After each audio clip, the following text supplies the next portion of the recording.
All right, we are back with another episode of Sessions with Mary Jane. I'm your host, Jordan Freed, and I'm going to be honest, I'm pretty fried right now.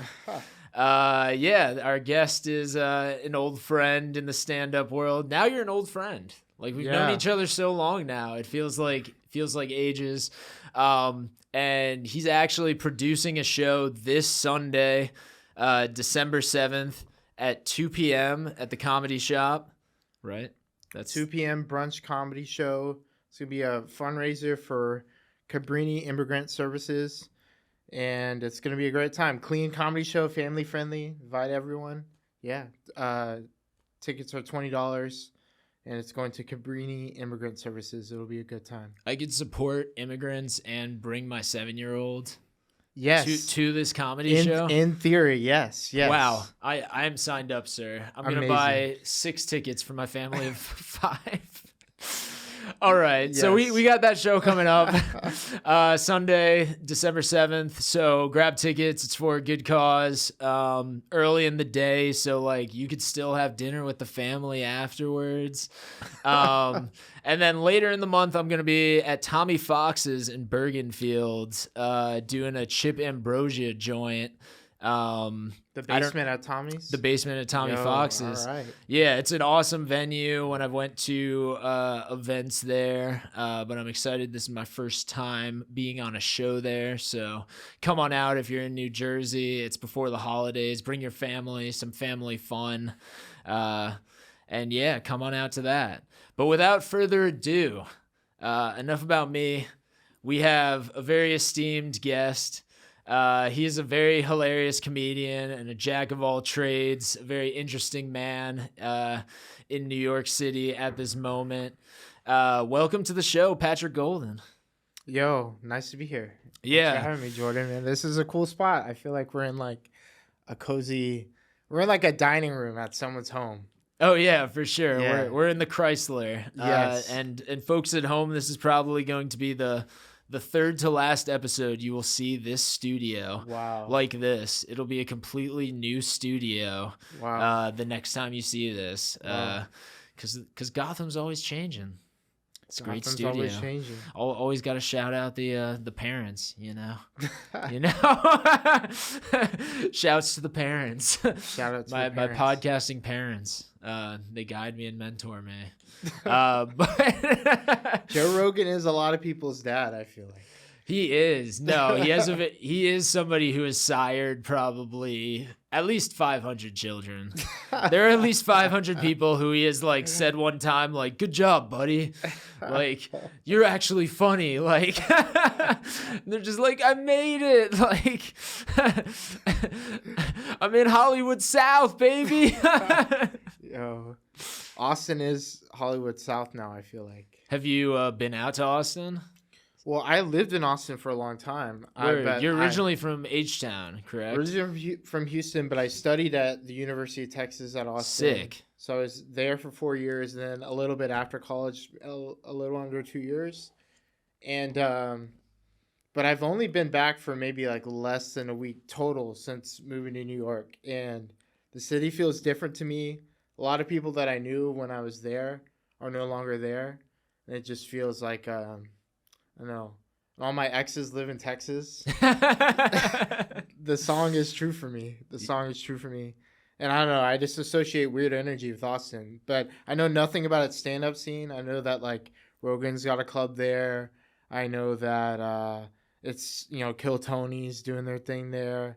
And it's really popping off. Like, people from the northern New Jersey comedy scene moving to Austin. Yeah, no, there is a very it's a migration. It's a migration pipeline of people documented. Yeah, you have to. There's levels to comedy. You know, right. Like you start in the Hudson Valley, then you move to New Jersey, and then you move to Austin. I mean, but I'm the new Brooklyn. I'm like your classic Brooklyn hipster that moved somewhere else. And it's like, damn, we're all a part of something. Like, damn. Yeah.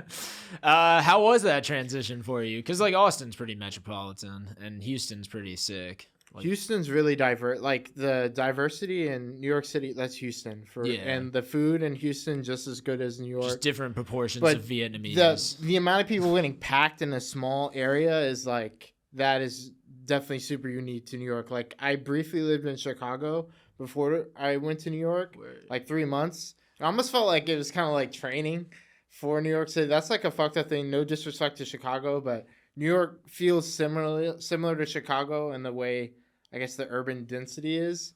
And I don't know, New York just it's so unique. Riding the subway everywhere. I feel like I'm walking around. It's a very walkable place. That's so different than when I lived in Austin and Houston. The car is the main way you get around. So Yeah.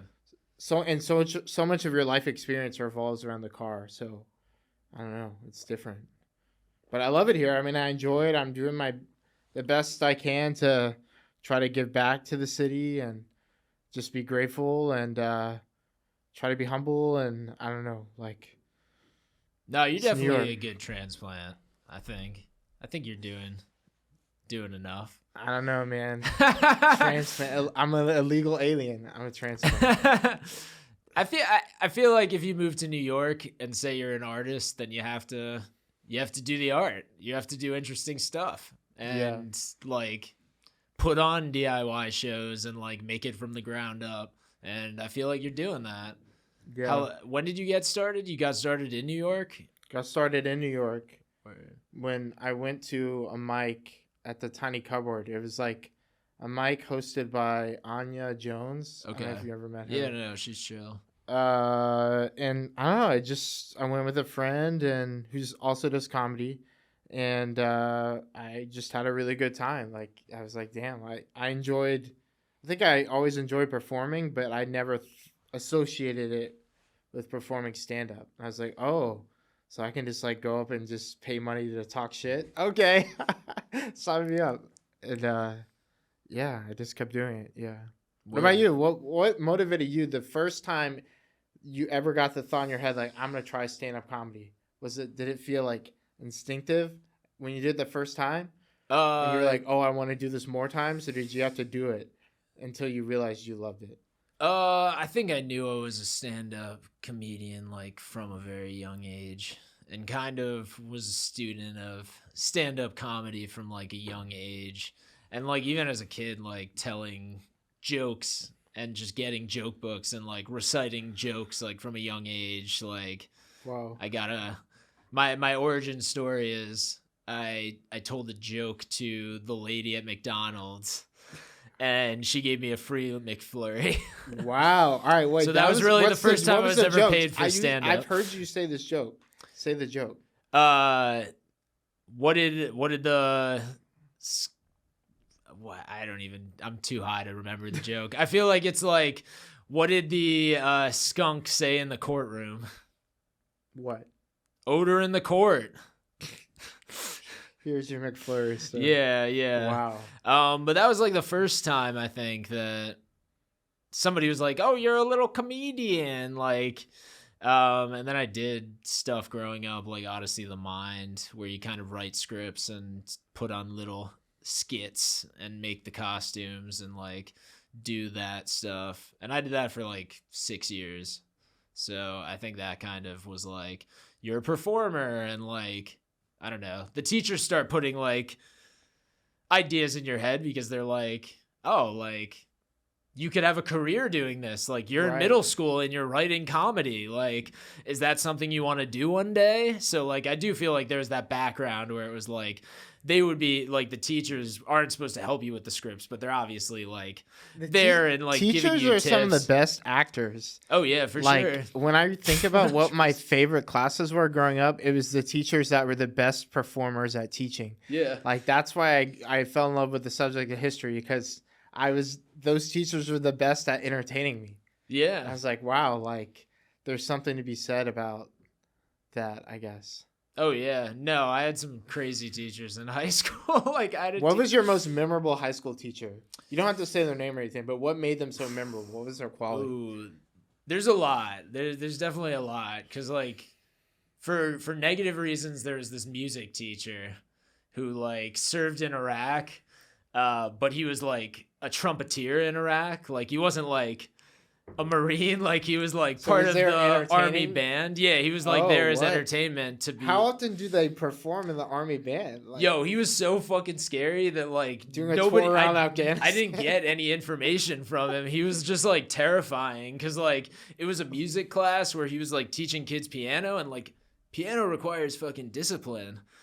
Like there's a reason people who get hit with rulers on their hands like play piano. Like it's like those are the types of families they come from, you know? Like it's like an ordered thing. So like there were kids in the class who were just like clowns, like probably smoking weed, like wow. and just coming late to class. And like I was like an honors AP kid, so I was just like I need to get a credit. Like this is my credit. Like Wow. I need an arts credit like for half a year. So that's why I took it. And I did not get what he was teaching us whatsoever. But he like threatened because like this kid would come into class with like gum, and he was just like, it'll be pretty hard to play the piano if I break your fingers. And he's like, are you chewing gum right now? And the kid would be like, no, and like hide it under his tongue. And he's like, because I could have sworn you were chewing gum. And he also like, he's like an older dude, but he has like a Kermit like voice kind of. Like he's in that kind of vocal register, but like he's like saying very terrifying things, but he's just in this register over here. That guy was sick. So like he was probably my bad example of a teacher. My favorite, this was not a teacher. This is a guy who worked at the student dining hall my freshman year of college. And he worked at the checkout register. He said this to every single person. Just keep your head up and stay positive. That is to every person. And he'd say that like hundreds of times every shift. But I believed what he said. I do believe it. And you believed in yourself. Yeah, no. And you kept your head up. It's like someone described it to me as like a lollipop moment. When I was like studying to become like an orientation advisor, where basically we were the sophomore in college that basically welcomed the freshmen to the university this summer leading up to their first semester. And they were like, yeah, a lollipop moment is there's some nice interaction or impression you can leave on one of them where it could really change their outlook on life or the university in a positive way. Or like it was basically just saying like you always are representing something. Just know that people are watching. You never know how your words might affect someone for the good or for the worse. And I don't know, man. I feel like that's just important to remember. Like someone could be having like a terrible day and like they're walking home to like maybe they're thinking of like taking their own life. But then you go up to maybe they accidentally drop a book. And you pick up the book and you're like, yo, sir, I picked up your book. And the fact that you picked up that book is the reason they didn't take their life. Yeah, that's powerful. Dude. Yeah. That shit blows my mind when I really start thinking about that. No, I am definitely a believer in that side of mental health. That it's sure. like your mental health is important, but also like if you're an asshole to everyone and you're like grumpy all the time, like you're impacting people. For sure. You know, like if you're positive to people, then they're going to think positively about life and like be better people and be like, I have a reason to like go to the gym today. I have a reason to go like. Well, isn't that the nice thing about comedy though? If seeing someone laugh, like, do you feel like comedy's like magic to you when you can make a room full of people laugh? Like you feel like you get some sort of like, energetic reaction from them of like positive. I think mainly positivity. Yeah. Like laughter to me seems like 100% a positive thing most of the time, I'd say. Oh yeah, for sure. I think like 98% of successful comedians are like being positive or being happy, and like I would say like the small minority is like people who rant or people who are just like this thing sucks, like whatever, or like the people who are just like overtly political in a very like forward way that almost doesn't have that much jokes. Yeah. But like outside of those people, like everybody's just like, isn't my family so silly? Like, you ever notice this thing about people before? Like that's most of stand up.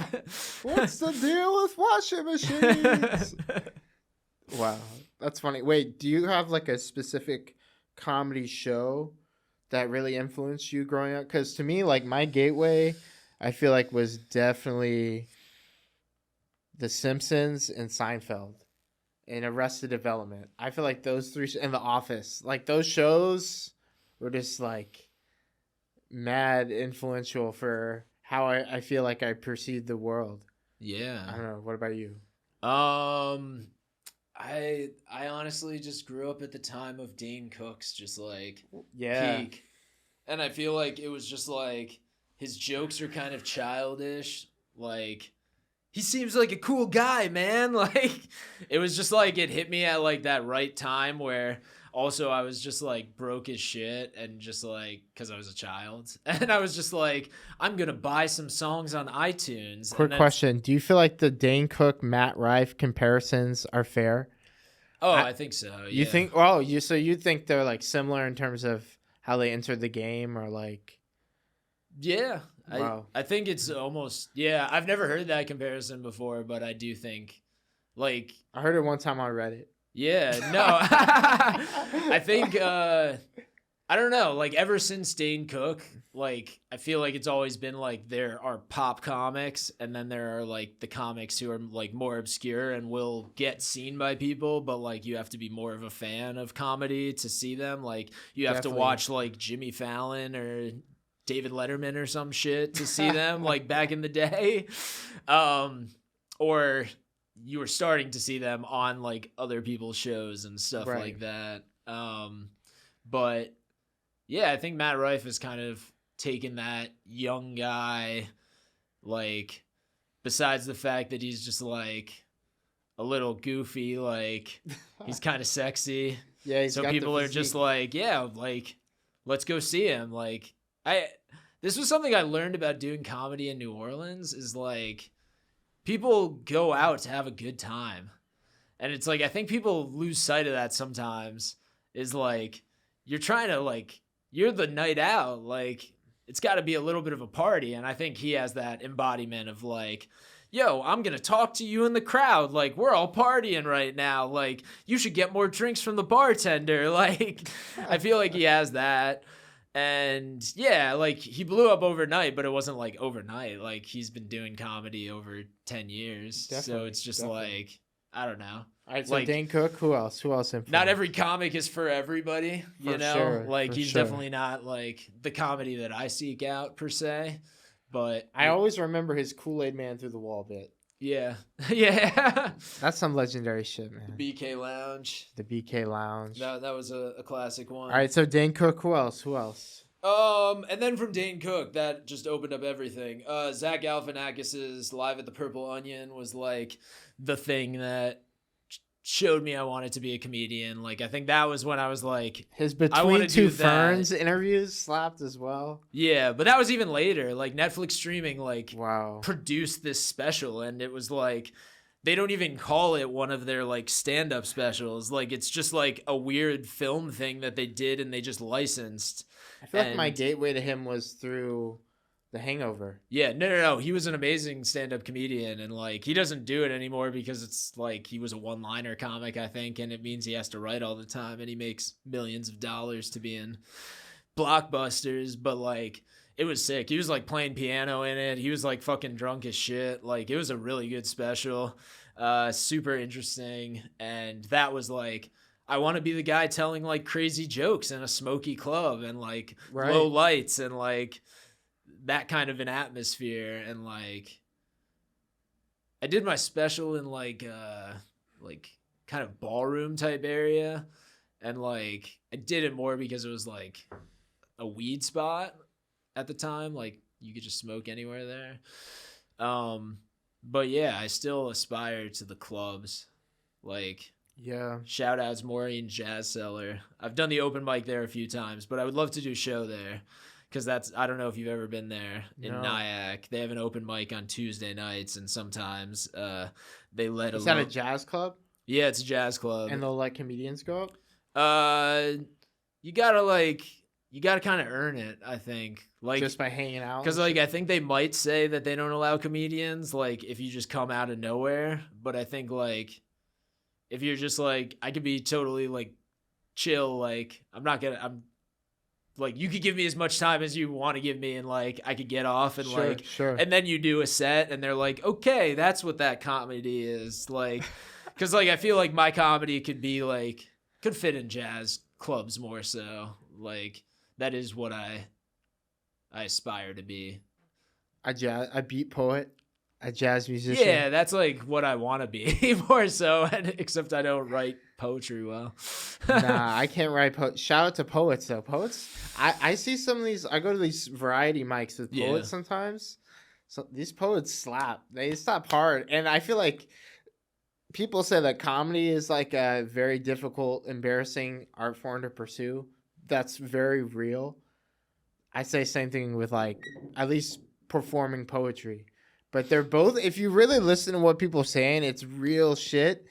But it's just people just don't take us seriously. We're like, for us, our entire livelihood is a sideshow to people. Yeah. It's real. Poets are like funny because like poets are hilarious. Like most people wouldn't even believe that poets still exist. Like if you don't live in a major metropolis, like like there are great poetry scenes all over.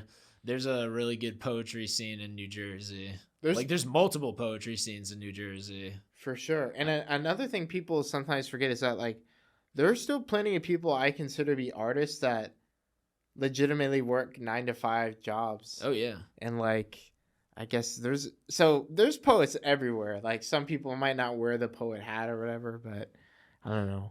What did you ever think about doing any other kind of art form like visual arts or anything like that growing up? Like I just realized I wanted to get into the film industry. So I think that's kind of where a lot of it went cuz I was never good at drawing or painting or sculpting or whatever. Like I couldn't see like the finish of it. I was like, this is too hard. I didn't have patience, I feel like. And then oddly enough, I just got into an art form that like you need to be so patient. Yes. Something I still forget sometimes is like one of the easiest ways to make your material better on stage is just to slow it down a little bit. Yeah. And I was like, wow, that literally is such like a simple enhancement. Like it's like gotta remember to do that. Yeah, it's really like making things click type of a moment. Exactly. When you're just saying the lines instead of performing the lines. Exactly. You do a lot of acting right now. How often do you get lines in what you're doing? Not very often. Not very often. I just hopped back in this year. Cool. So I kind of was out of the connective tissue. But you're in like an improv group right now, though. Yeah. All right, that's cool. I do a lot of improv stuff. Do you do sketches with them too, or? Not particularly. Used to do more sketch comedy with Late Night Hump. Brendan and Rena, shout out to the originators of the podcast and the members of Late Night Hump. Amazing. But yeah, now it's kind of shifted more into writing comedy films, and that's kind of the direction I'm going outside of the stand-up. And then with the acting stuff, I acted in my buddy's short film like a few weeks ago, so that will be coming to film festivals next year. That's sick. Yeah. I just shot this weird thing off Craigslist where I had to dip my arm into a bucket of baked beans and find a quarter. And then they recorded me doing it. And then I won a prize, which was a receipt to things purchased at a Costco like 5 years ago. This is the most Craigslist story. Damn. $20 is $20. What can I say? I was gonna ask, how much were you getting paid for this odd experience?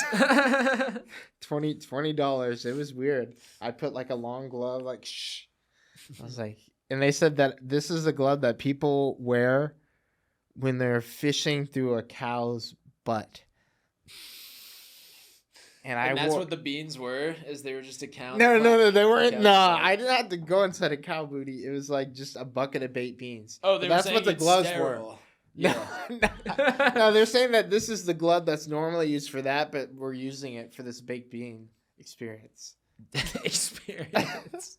They were warm too, bro. What is the damn? I don't want to get you in trouble with like NDAs and shit. Yeah. It wasn't associated with a brand. It's like I think it's just like content to try to make money. Like they're just gonna post it on like TikTok and just be like, yeah, finding a quarter at the bottom of the beans, and it's just the video slowed down so that people just watch longer, and then they have ads in between, and then and there'll be some freaks wanking off to that, man. Oh yeah, that's definitely a kink. Remember the Bush's baked beans dog commercial? Where it's like that bald dude and the dog's trying to get the secret recipe to Bush's baked beans. Oh, no, I haven't seen this. All right, never mind. Play the clip. hey, Jamie, pull that up. Oh, my gosh. You know what's so funny is like I like that we can see our legs right now. Because there are a lot of podcasts where you only see the up, like Joe Rogan. When I saw what the rest of his body looked like, I was like, "Wow, you got a weird body." And it's like people's whole experience with certain human beings is just their headshot. Isn't that crazy? Yeah, no, it is. Well, maybe that's why he was, like he's probably my height, but right. He is a short gentleman, right? So it probably helps that everybody knows him from behind the desk. All right, it's kind of weird when you see him do stand up and you're like, oh, that is the vibe. I got a pressing question. Yeah, are you pro or anti AI? Like, am I allowed to be in the middle? Sure. And what does that mean to you? What does being in the middle mean? You fuck with it sometimes, but you don't other times. Yeah, I think like as a person who has, anybody who has less than $10,000 in their bank account, it's just like, you can't just pay people to do everything in your life. You can't just pay somebody to do everything. So I think that's like kind of where I'm at in AI is I'm like, I use it more like Google and like I'm just searching with it. B, it's like doing a job that I don't want to do and that I don't want to pay somebody to do. So that's kind of like where it's at as like a broke person. But if I could pay for a human, I would obviously pay for a human because it's just like humans will do better work. Like I'm still going to have to go over the AI and check it if I use it for something. There's a time in my life where I worked a job where I was working with some virtual assistants hired through like Upwork that definitely were jobs that AI is 100% doing now. Like I can definitely see clear examples of like, all right, these people's jobs don't exist no more. All right. That's crazy. I like using it I've been really curious with like the image and video generation. I'm not going to lie because, and I feel very, on the fence about it. Cause one, I feel like there's definitely going to be a lot of creators, especially in video animation, that are going to be and graphic design that are going to lose their jobs. Yeah, because of AI. That's happening right now, and I think that's really unfortunate. And it feels like a Pandora's box is open, kind of thing. Yeah. And the way I see it is that there's just going to be now people having to creatively know how to use AI, and it's going to be like, all right, so what kind of prompts are you using to make this photo? What's your process of how you make this? Like, I don't know. It feels weird. It feels like we are adding like a new, like the way that we have a phone, we now have like another thing we're adding to like our human being, how to be a human being toolkit. Yeah. Get your AI, get your cell phone, Yeah, well, I don't think it's going to be that big of a problem for like our generation, but I think younger it'll be a problem when people just don't know life without the internet. They don't know how the internet was built. Everybody's wearing VR glasses. Yeah, and it's like only the computer scientists know how things work. It's like but a lot of people, they don't even understand AI. Like when have you ever heard of AI hallucinations? No, what is this? So basically, very simply, let's just say you ask ChatGPT a question, and then instead of answering the question correctly, it just gives you some like nonsensical answer that's just completely not true. So it's hallucinating. It's like Oh yeah. functioning improperly. And yeah, so a lot of the AI scientists, they don't know why this happens. Oh wow. So it's like they feel like they've created something that they actually don't know the full inner mechanisms of how it works.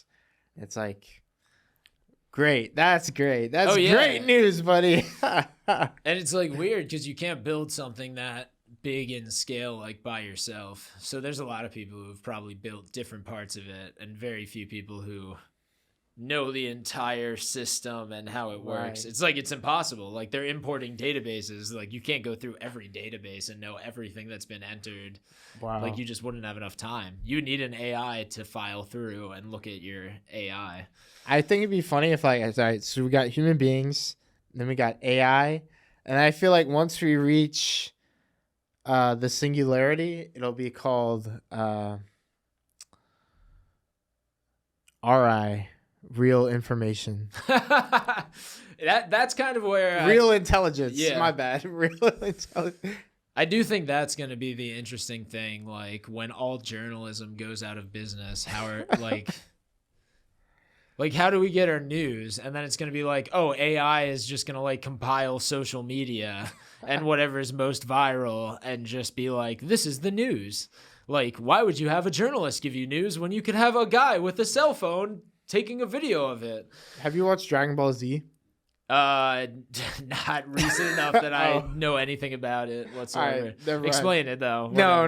I was gonna say this is you made me think of this specific meme where basically, all right, so there's this villain named Frieza in Dragon Ball Z who dies and then returns back to life as like a cyborg version of himself.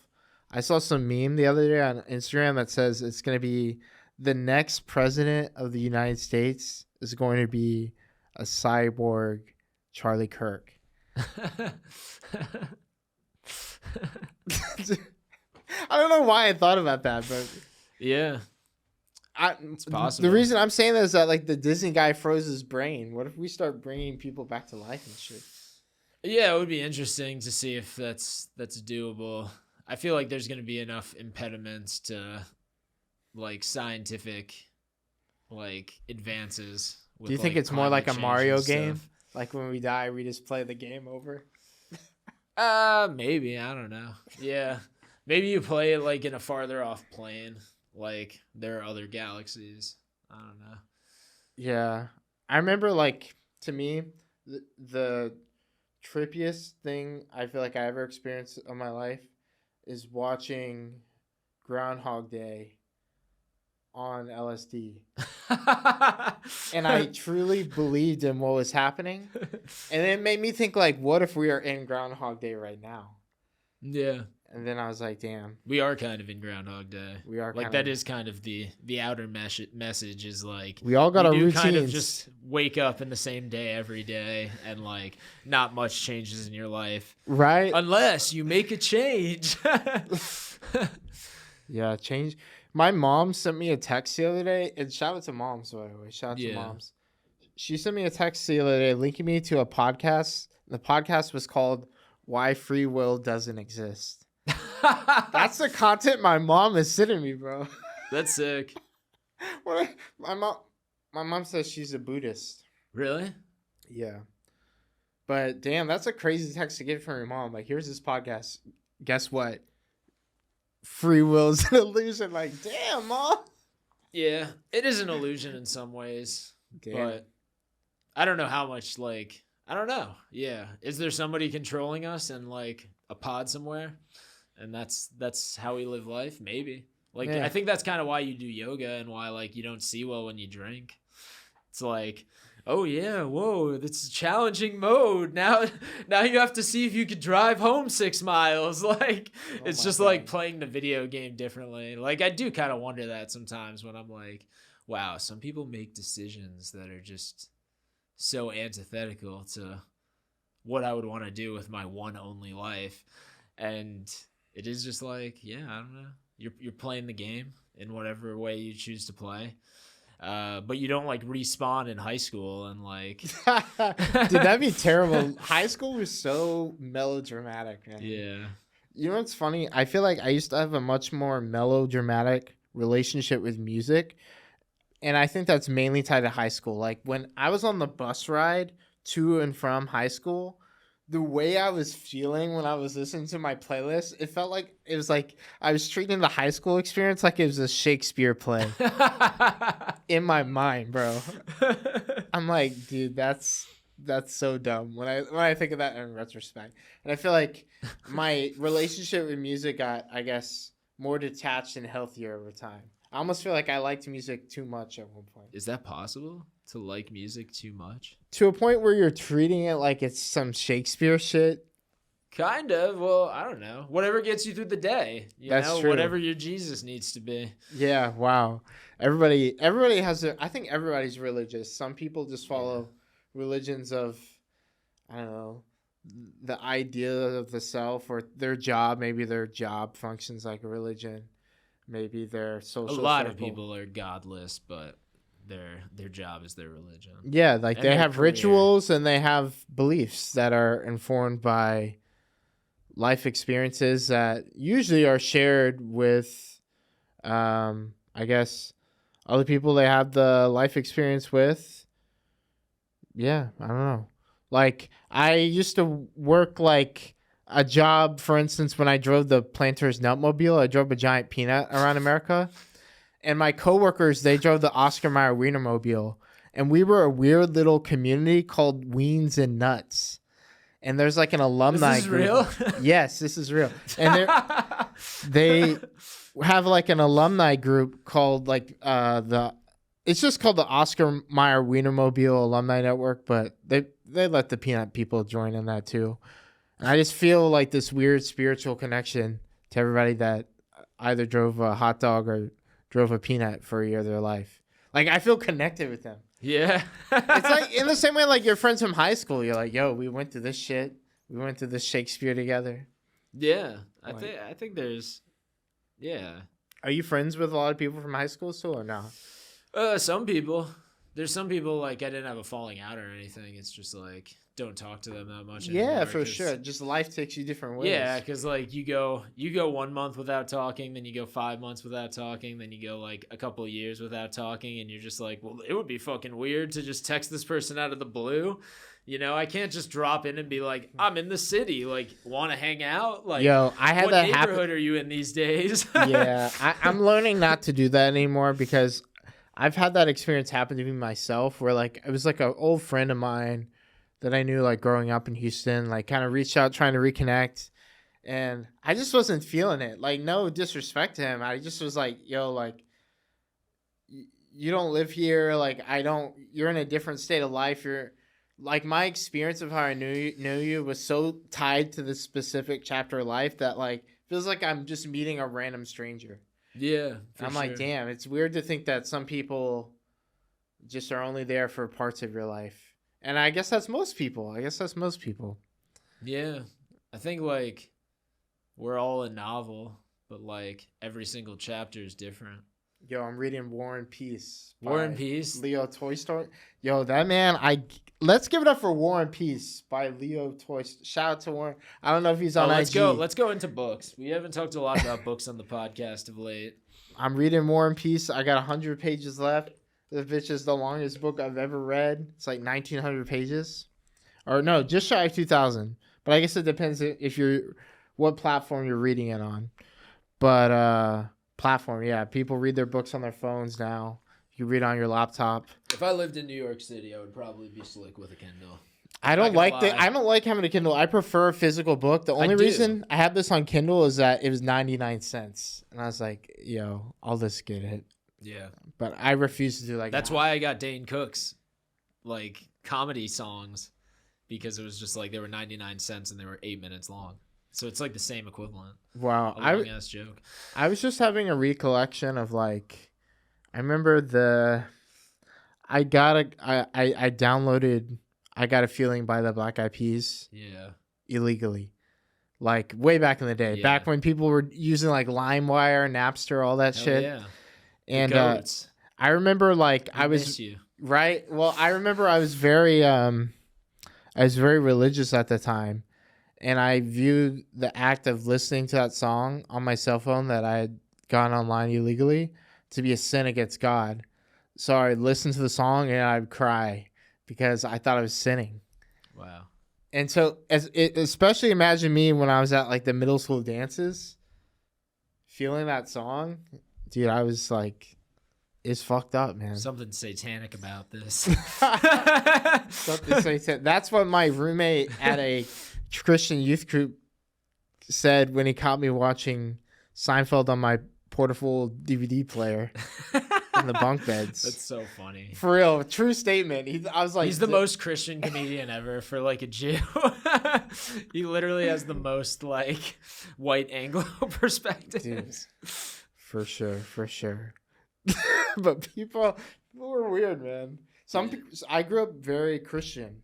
Oh yeah, I was gonna ask you about that. So in the Methodist church, yeah. I grew up thinking I was going to be a preacher. Wow, really? And I felt like at some points I was even being groomed to be so. But I don't know. I just met people that in the cities, like in Texas.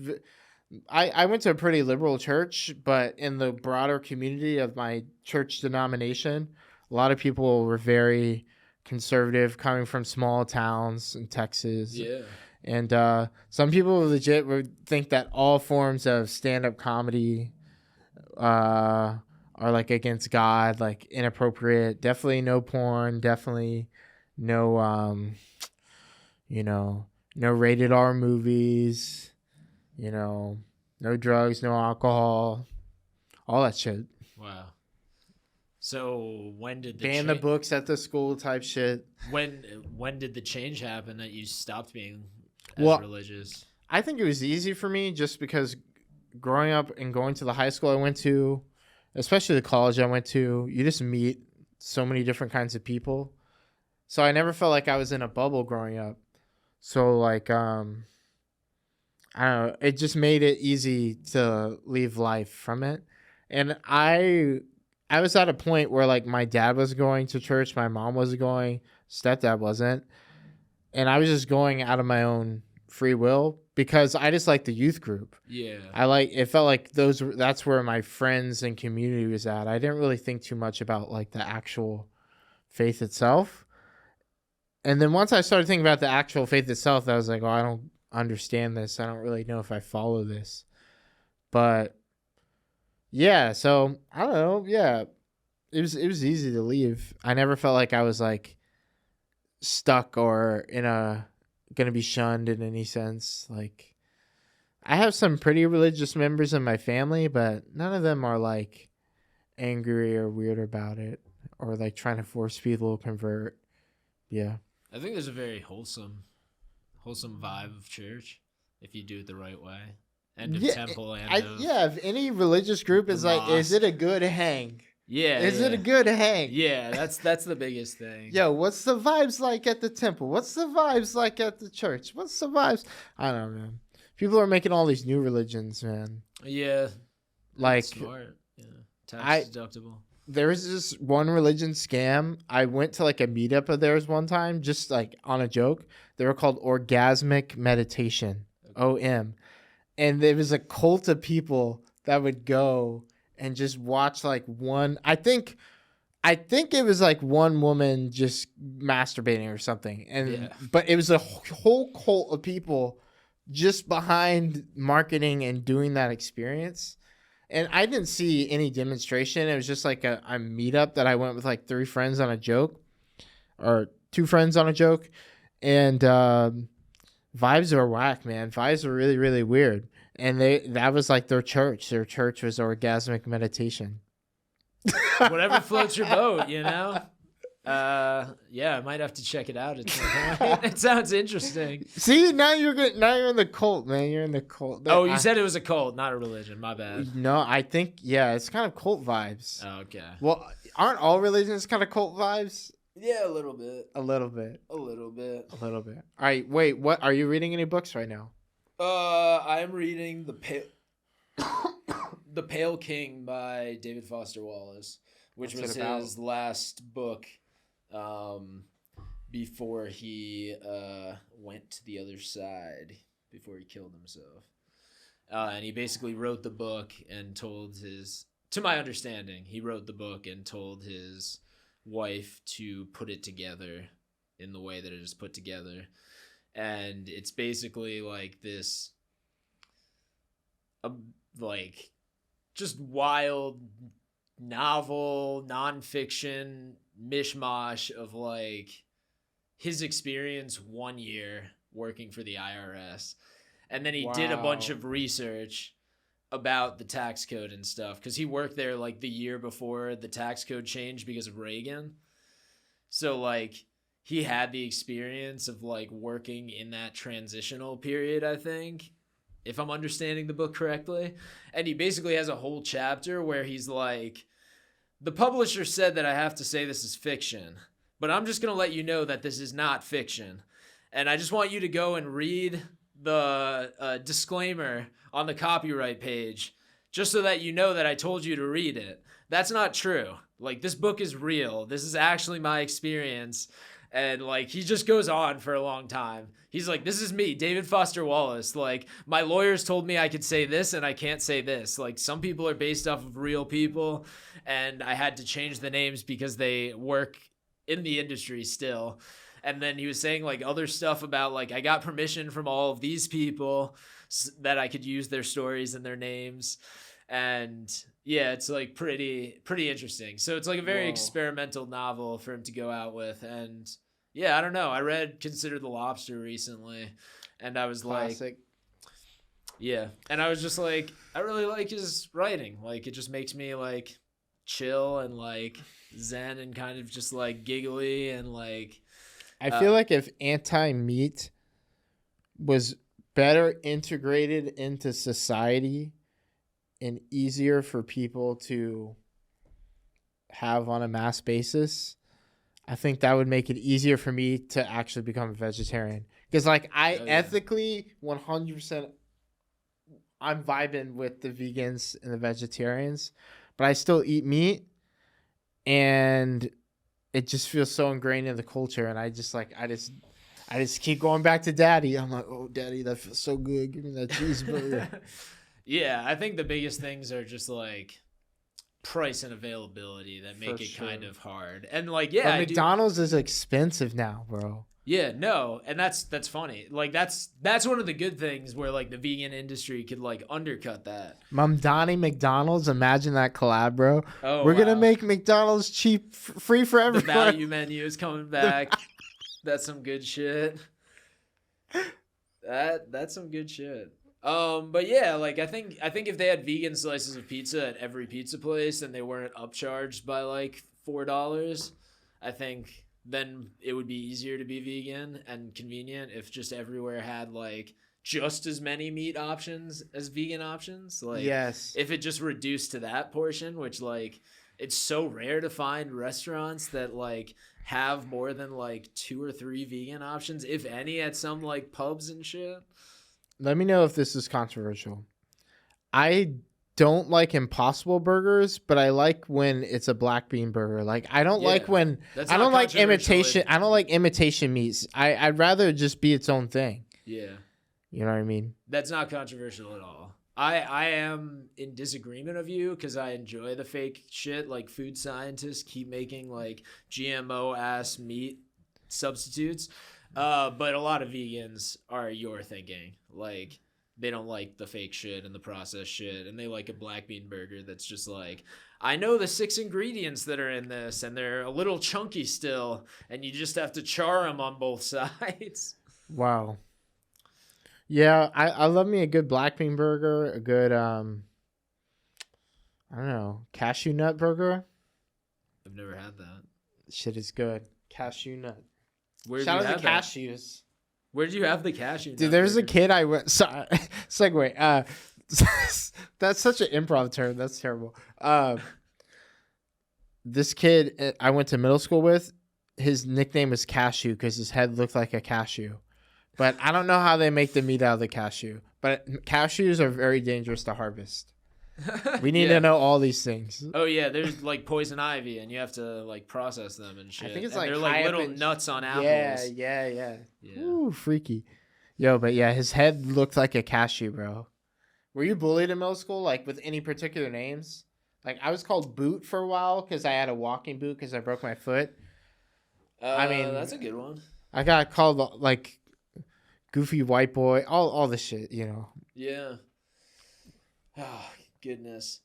I hate to do this because I'm having such a good time, but we're at the end of our episode. Dude, it's been a pleasure. We'll have to run it back because this Absolutely. has been a really fun time. You interviewed me at some points. It was old fashioned sessions with Mary Jane when everybody's a little too stoned and we're going down the wormhole. This was a lot of fun. Patrick, where can people find you? I know we have that fundraiser show December 7th at 2 p.m. at the Comedy Shop. Support immigrants. But what else can people follow you on? Do you have anything else coming up in December? If you would like to follow me, you can find me on Instagram at Pat Golden Comedy, PATGOLDEN Comedy at Instagram. And yeah, upcoming show for the Meadowlands Comedy Festival. It's a kind of a pre-show before the festival in the spring. They're doing a showcase at the Copacabana in Midtown. And I'll be hosting that. I believe that's on December 3rd at 7 o'clock. Might be wrong on the time, but definitely December 3rd. It's definitely on my Instagram. That'll be a great time. Check that show out. But yeah, that's all I got. Hell yeah. Thank you guys for listening, watching. Please subscribe if this is your first time here. Share it with some people. And we'll see you next Wednesday. Peace.